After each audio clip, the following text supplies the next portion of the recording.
अप्पांनी आव्हान दिलेलं होतं स्वतःविरुद्ध लढायचं आणि आज तुम्ही ते आव्हान स्वीकारलं का असं आम्हाला जाणून घ्या. आव्हान स्वीकारायचा विषय नाही, शेवटी या निवडणुका आहे, आपल्याची कल्पना आहे. तर म्हणजे मी वारंवार सांगितलं आहे, देवेंद्रजींनी वारंवार सांगितलं, आमच्या नेत्यांनी रवीजी चव्हाण आहेत त्यांनी सांगितलेलं आहे की आम्हाला निवडणुका महायुतीमध्ये लढायच्या आहेत.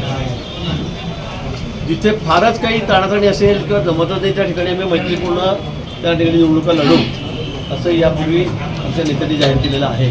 पाचोऱ्यामध्ये खरं म्हणजे आम्ही त्या मनस्थितीमध्ये होतो की आपण युती म्हणून लढू, पण मला वाटतं किशोरप्पा इथे जे आमदार आहेत महायुतीचे त्यांनी आधीच सांगून टाकलं किंवा आम्ही या ठिकाणी युती करणार नाही, मी स्वतंत्रपणे माझं पॅनल या ठिकाणी उभं करेल, कुठल्या युतीमध्ये या निवडणुका लढणार नाही हे त्यांनी आधीच डिक्लेअर केलं आहे, आधीच जाहीर केलं आहे, तो सांगताय.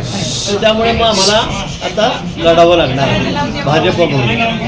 आता आम्ही जी तयारी केलेली आहे, आज आमच्या कार्यालयाचं उद्घाटन या ठिकाणी झालं आणि आम्ही आता कामाला लागलेलो आहोत. हो, अजून असा एखादा प्रसंग येईल का परत एखादा कार्यालयाचं उद्घाटन करावं लागेल तुम्हाला? म्हणजे कसं काय, भाजपची दुसरी ब्रांच काही दुसरं कार्यालय झालेलं आहे, अजून काही उद्घाटन होतं? मला कळत नाही, कोणी कार्यालय उघडावं न उघडावं हा त्याचा प्रश्न आहे इतर पक्षांचा. आमच्या पक्षाचं कार्यालय आम्ही तर भाजपचे जाऊन आम्ही तर काही वेगवेगळ्या पक्षाच्या कार्यालयाचे उद्घाटन करत नाही. याच पक्षाचं म्हणतोय आम्ही, याच पक्षाचं अजून कोणी दुसरं कार्यालय उघडेल का इथं? आम्ही सगळे जण एकत्रित आहोत. आमचे तिथले तिघे नेते आहेत जे वेगवेगळ्या पक्षातून आलेले आहेत, ताई उभाटातून आलेले आहेत, दिलीप भाऊ आहेत ते या ठिकाणी राष्ट्रवादी काँग्रेसमधून आले आहेत. आम्ही सगळे एकत्र आहोत. आता आम्ही भाजप म्हणून लढणार आहोत. भाजपमध्ये असे 2 कार्यालय झाले तिथे असं होणार नाही. त्यावेळेला एकच कार्यालय आहे, एकच कार्यालय राहील आणि यातून आम्ही पूर्ण ताकदीने विजय असतील. शेतकऱ्यांच्या बाबत एक प्रश्न होता, तुम्ही स्वतःचा जो वार्षिक पगार आहे तो दिला असं पूर्ण तुमचं मंत्रिमंडळाने निर्णय घेईल का? कारण शेतकरी आजही खूप हवालदिल झाला आहे. मला वाटतं मी माझा एक महिन्याचा पगार 32,80,000 रुपये असं किती 32-33 लाख रुपये या शेतकऱ्यांच्या मदतीसाठी दिलेला आहे आणि हा त्याचा वैयक्तिक प्रश्न आहे. आता मी बाकी मंत्र्यांचा निर्णय घ्यायला मी काही मुख्यमंत्री नाही किंवा सगळ्यांचं अधिकारपत्र माझ्याकडे नाही आहे. मला वाटलं आणि खरंच मला मनापासून वाटत होतं की मी मदत केली पाहिजे, अधिकही केली पाहिजे मला असं वाटतं खरं म्हणजे. पण मी 1 वर्षाचा पगार जवळपास तो 32-33 लाख रुपये होतो आहे, तो या ठिकाणी शेतकऱ्यांच्या मदतीसाठी मुख्यमंत्री दिलीप फंडासाठी दिलेला आहे. भाऊ, आमदारांनी असा आरोप केला आहे की भाजप माझ्या विरोधकांना पक्षात घेऊन माझी अंत्यसंस्काराची तयारी करते. असं नाही आहे. मला वाटतं आता सगळीकडेच चाललेलं आहे. आता जे तुमच्या पक्षातून आम्ही घेतलं असेल तर गोष्ट वेगळी आहे. आता उभाटाचे आहेत, ताई उभाटामध्ये होते, उद्धव ठाकरेच्या पक्षात ते आमच्याकडे आलेले आहेत. दिलीप भाऊ आहेत ते राष्ट्रवादी काँग्रेसमध्ये शरद पवार गटामध्ये, त्यांना आम्ही घेतलेलं आहे.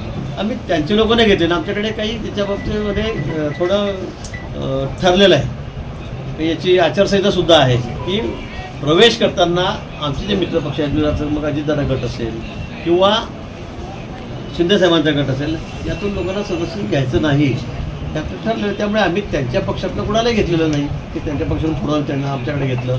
आम्ही दुसऱ्या पक्षातले लोक घेतलेत, ते घेऊ शकतात, ते घेत आहेत, इतर लोकांचा प्रवेश करतायत, त्यात वाईट वाटण्यासारखं काहीच नाही आहे. तो त्यांनी शिवसेनेच्या आमदारांनी सोबळाचा नारा देऊन टाकला आहे, तुम्ही पुन्हा अधिकृत घोषणा कराल का की आम्ही सोबळावर लढू? म्हणजे मग काय त्यांच्या मागे फिरणार? तुमचं काय म्हणा? तर त्यांनी दादांनी त्यांना विचारलं, दादा आमचे दरवाजे बंद, त्यामुळे मागचा पुढचा म्हणजे सगळे दरवाजे बंद आणि खिडक्या पण बंद. आता आम्ही काय करायचं? आज आमचा पक्ष तर अशा परिस्थितीमध्ये नाही आहे की तुमच्या मागे फिरायचं मस्का मारत. अशी परिस्थिती आहे का भाजपची? वरती जरी महायुती असली तर पाचोऱ्यामध्ये आता स्वबळावरच लढायची आपल्याला.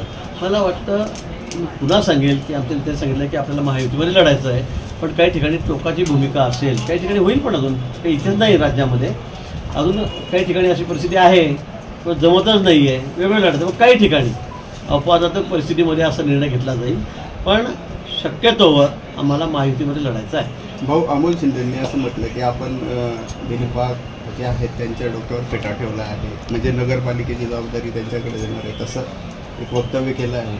आमच्याकडे प्रोसेस आहे. आमच्याकडे असं मी आलो, बंगीदादा आले, अमोलने सांगून टाकलं. आता हा त्यांचा निर्णय असेल, आपलं त्यांचं प्रेम आहे एकमेकांवर सगळ्यांचं तिघांचं, त्यामुळे एकमेकांना आग्रह करतायत, तर ठीक आहे, काही हरकत नाही, त्याचं मनाचा मोठेपणा आहे.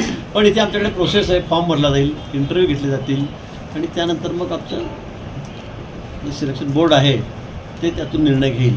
असा आमच्याकडे आता डिक्लेअर करून टाका, मला अधिकार असा कुठलाच नाही आहे. मला जामनेरचा सुद्धा अधिकार नाही आहे की जामनेरचा तर नगराध्यक्ष कोणाला द्यायचं, हा सुद्धा अधिकार मला इथे नाही आहे. भाऊ, आपण जर एक वरिष्ठ नेते असाल, आपण एका पक्षामध्ये 3 नेते स्थानिक घेतलेले आहेत, मात्र कोऑर्डिनेशन काही कुठेतरी ताळमेळ होत नाही आहे. कार्यकर्ते संभ्रमात आहेत, काही कार्यक्रम होतात मात्र प्रत्येकापर्यंत ती यांचं एक कोऑर्डिनेशन होत नाही. त्यांना काही सूचना देऊन जाणार का आपण? त्याच्यासाठीच मी आलेलो होतो आज, त्या सूचना मी त्यांना दिलेल्या आहेत.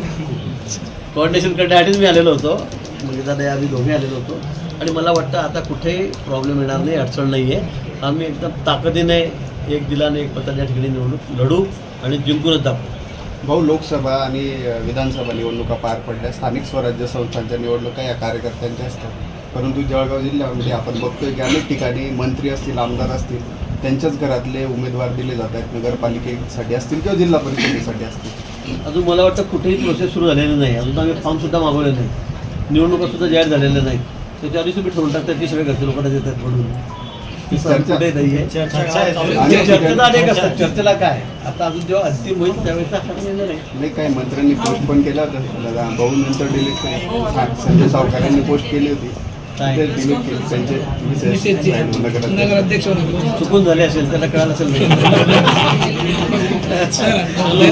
ते 3 आमच्या चॅनलला लाईक करा, सबस्क्राईब करा, बेल आयकॉनवर क्लिक करा आणि हो शेअर करायला विसरू नका.